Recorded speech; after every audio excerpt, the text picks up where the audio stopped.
اللہ رب العزت جل مجدہ الکریم قرآن مقدس میں ارشاد فرماتا ہے، الا ان اولیاء اللہ لا خوف علیہم ولا هم یحزنون، خبردار بے شک اللہ کے ولیوں کو نہ کوئی خوف ہے اور نہ کوئی غم۔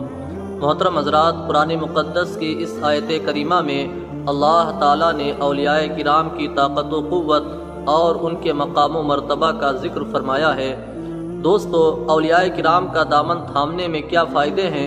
اس سلسلے میں مولانا روم رحمۃ اللہ علیہ مثنوی شریف میں لکھتے ہیں، لوح محفوظ از پیش اولیاء، یعنی لوح محفوظ اولیاء اللہ کی نظروں کے سامنے ہے، اور لوح محفوظ میں ہر چھوٹی بڑی چیز لکھی ہوئی ہے۔ وَكُلُّ صَغِيرٍ وَكَبِيرٍ مُسْتَطَرٍ، ہر چھوٹی بڑی چیز لوح محفوظ میں لکھی ہوئی ہے۔ جب لوح محفوظ اولیاء اللہ کی نظروں کے سامنے ہے اور لوح محفوظ میں ہر چیز لکھی ہوئی ہے تو معلوم ہوا کہ دنیا اور آخرت کی ہر چیز کا علم اولیاء کرام کو ہے۔ اسی لیے حضور غوث پاک رضی اللہ تعالی عنہ فرماتے ہیں کہ میں پوری دنیا کو اس طرح دیکھتا ہوں جس طرح ہتھیلی پر رائی کا دانہ۔ اگر اس کے باوجود بھی کوئی شخص اولیاء کرام کی طاقت و قوت کا انکار کرے، ان کے مرتبے کا انکار کرے، تو اس سے بڑا بے وقوف کون ہوگا؟ حضور غوث پاک رضی اللہ تعالی عنہ ایک مرتبہ اپنے چند مریدین کے ساتھ بغداد شریف کے ایک محلے سے گزر رہے تھے۔ آپ نے دیکھا کہ ایک مسلمان اور ایک عیسائی آپس میں جھگڑا کر رہے ہیں۔ حضور غوث پاک رضی اللہ تعالی عنہ نے دونوں سے جھگڑے کا سبب پوچھا تو مسلمان نے کہا، حضور، یہ عیسائی کہتا ہے کہ حضرت عیسیٰ علیہ السلام محمد صلی اللہ علیہ وسلم سے افضل ہیں۔ حضور غوث پاک رضی اللہ تعالی عنہ نے اس عیسائی سے فرمایا، تم کس وجہ سے حضرت عیسیٰ علیہ السلام کو ہمارے نبی سے افضل کہتے ہو؟ تو عیسائی نے کہا کہ حضرت عیسیٰ علیہ السلام مردوں کو زندہ کر دیا کرتے تھے۔ حضور غوث پاک رضی اللہ تعالی عنہ نے فرمایا کہ میں نبی نہیں ہوں بلکہ میں اپنے نبی کا غلام ہوں۔ اگر میں مردے کو زندہ کر دوں، کیا تم اس بات کو تسلیم کرو گے کہ ہمارے نبی حضرت محمد صلی اللہ علیہ وسلم حضرت عیسیٰ علیہ السلام سے افضل ہیں؟ اس عیسائی نے کہا کہ اگر آپ مردے کو زندہ کر دیں گے تو میں آپ کی بات کو تسلیم کر لوں گا۔ حضور غوث پاک رضی اللہ تعالی عنہ نے اس عیسائی سے فرمایا کہ تم مجھے قبرستان میں لے کر چلو۔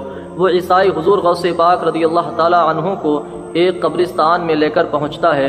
حضور غوث پاک رضی اللہ تعالی عنہ اس عیسائی سے فرماتے ہیں کہ اس قبرستان میں تمہارے نزدیک جو سب سے پرانی قبر ہو اس کے بارے میں بتاؤ، میں اس قبر کے مردے کو زندہ کروں گا۔ اس عیسائی نے تمام قبروں کو دیکھا۔ دیکھنے کے بعد ایک بہت ہی پرانی اور بوسیدہ قبر کی طرف اشارہ کیا کہ آپ اس قبر کے مردے کو زندہ کریں۔ حضور غوث پاک رضی اللہ تعالی عنہ نے اپنی ولایت والی نظر اس قبر پر ڈالی اور ڈالنے کے بعد عیسائی سے فرمایا کہ اس قبر کے اندر جو مردہ دفن ہے، جب یہ دنیا میں زندہ تھا تو یہ گانے بجانے کا کام کیا کرتا تھا، اگر تو کہے تو یہ قبر سے گاتا ہوا باہر نکل آئے۔ عیسائی نے کہا اگر ایسا ہو جائے تو اور بہتر ہوگا۔ حضور غوث پاک رضی اللہ تعالی عنہ نے قبر کو ایک ٹھوکر ماری اور فرمایا، قم باذن اللہ، اے قبر کے مردے اللہ کے حکم سے کھڑے ہو جا۔ حضور غوث پاک رضی اللہ تعالی عنہ کا اتنا فرمانا تھا کہ وہ مردہ قبر سے گاتا ہوا باہر نکل آیا۔ حضور غوث پاک رضی اللہ تعالی عنہ کی اس کرامت کو دیکھ کر وہ عیسائی آپ کے قدموں میں گر گیا اور اس نے عیسائیت سے توبہ کی اور کلمہ پڑھا اور اسلام میں داخل ہو گیا۔ محترم حضرات، اللہ تعالیٰ نے حضور غوث پاک رضی اللہ تعالی عنہ کو بے پناہ طاقت و قوت عطا فرمائی ہے۔ آپ مردوں کو زندہ کر دیا کرتے تھے۔ اگر اس کے باوجود بھی کوئی شخص حضور غوث پاک رضی اللہ تعالی عنہ کی طاقت و قوت اور آپ کی کرامتوں کا انکار کرے تو اس سے بڑا بے وقوف کون ہوگا؟ شاعر فرماتے ہیں، نگاہ ولی میں وہ تاثیر دیکھی، بدلتی ہزاروں کی تقدیر دیکھی۔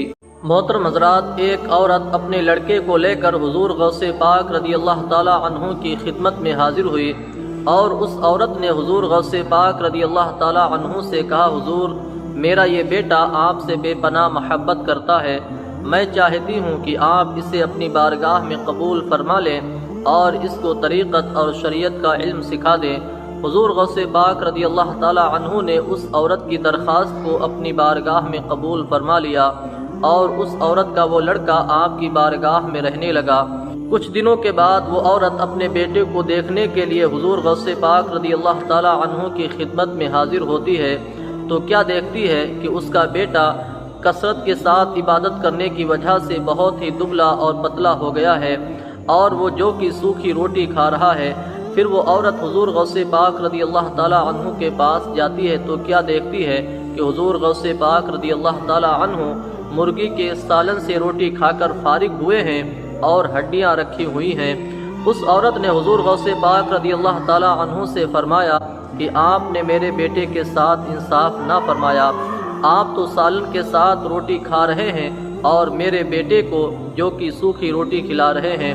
حضور غوث پاک رضی اللہ تعالی عنہ نے ان ہڈیوں پر اپنا ہاتھ رکھا اور فرمایا قم باذن اللہ۔ آپ کا اتنا فرمانا تھا کہ ان ہڈیوں سے ایک مرغی بن کر تیار ہو گئی۔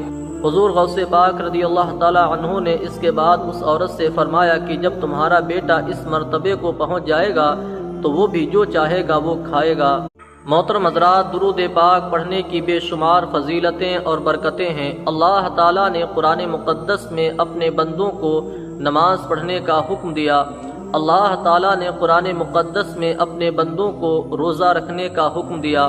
اللہ تعالیٰ نے قرآن مقدس میں اپنے بندوں کو زکوٰۃ ادا کرنے کا حکم دیا۔ اللہ تعالیٰ نے قرآن مقدس میں اپنے بندوں کو حج کرنے کا حکم دیا۔ لیکن آپ پورے قرآن مقدس کی تلاوت کیجئے، آپ کو یہ کہیں نہیں ملے گا کہ اللہ نماز پڑھتا ہے، اے ایمان والو تم بھی نماز پڑھو۔ آپ کو یہ کہیں نہیں ملے گا کہ اللہ روزہ رکھتا ہے، اے ایمان والو تم بھی روزہ رکھو۔ آپ کو یہ قرآن مقدس میں کہیں نہیں ملے گا اللہ زکوٰۃ ادا کرتا ہے، تم بھی زکوٰۃ ادا کرو۔ آپ کو یہ قرآن مقدس میں کہیں نہیں ملے گا کہ اللہ حج کرتا ہے، اے ایمان والو تم بھی حج کرو۔ لیکن جب باری آئی اپنے محبوب صلی اللہ علیہ وسلم کی بارگاہ میں درود پاک پڑھنے کی، جب باری آئی حضور صلی اللہ علیہ وسلم کی بارگاہ میں درود پاک پڑھوانے کی، تو اللہ تعالیٰ نے قرآن مقدس میں ارشاد فرمایا ان اللہ وملائکتہ یصلون علی النبی یا ایھا الذین آمنوا صلوا علیہ وسلموا تسلیما۔ بے شک اللہ اور اس کے مقدس فرشتے نبی کریم صلی اللہ علیہ وسلم کی بارگاہ میں درود پاک پڑھتے ہیں، تو اے ایمان والو تم بھی اپنے آقا پر درود پڑھو اور خوب خوب سلام۔ محترم حضرات، بہت سارے کام ایسے ہیں جو اللہ تعالیٰ ہی کر سکتا ہے۔ مثلا روزی دینا اللہ تعالیٰ کا کام ہے، ہم کسی کو روزی نہیں دے سکتے۔ موت دینا اللہ تعالیٰ کا کام ہے، ہم کسی کو موت نہیں دے سکتے۔ زندگی دینا اللہ تعالیٰ کا کام ہے، ہم کسی کو زندگی نہیں دے سکتے۔ بعض کام ایسے ہیں جو ہم کرتے ہیں اور اللہ ان کاموں کو کرنے سے پاک ہے۔ مثلا ہم اطاعت کرتے ہیں، اللہ اطاعت سے پاک ہے۔ ہم فرما برداری کرتے ہیں، اللہ فرما برداری کرنے سے پاک ہے۔ ہم بندگی کرتے ہیں، اللہ بندگی کرنے سے پاک ہے۔ لیکن ایک کام ایسا ہے خود اللہ تعالیٰ کرتا ہے، اس کے فرشتے بھی کرتے ہیں، اور اسی کام کو کرنے کا حکم اللہ تعالیٰ نے ایمان والے بندوں کو بھی دیا ہے، اور وہ کام ہے حضور صلی اللہ علیہ وسلم کی بارگاہ میں درود پاک پڑھنا۔ اس سے معلوم ہوا کہ درود پاک پڑھنے کی کتنی زیادہ فضیلت ہے۔ حضور صلی اللہ علیہ وسلم نے ارشاد فرمایا کہ جو شخص مجھ پر ایک مرتبہ درود پاک پڑھتا ہے تو اللہ تعالیٰ اس پر 10 رحمتیں نازل فرماتا ہے، اس کی 10 خطاؤں کو معاف فرما دیتا ہے اور اس کے 10 درجات کو بلند کر دیتا ہے۔ اللہ تعالیٰ ہم سب کو رسول پاک صلی اللہ علیہ وسلم کی بارگاہ میں کثرت کے ساتھ درود پاک پڑھنے کی توفیق عطا فرمائے، اور بالخصوص جمعے کے دن ہر مسلمان کو کثرت کے ساتھ درود پاک پڑھنا چاہیے۔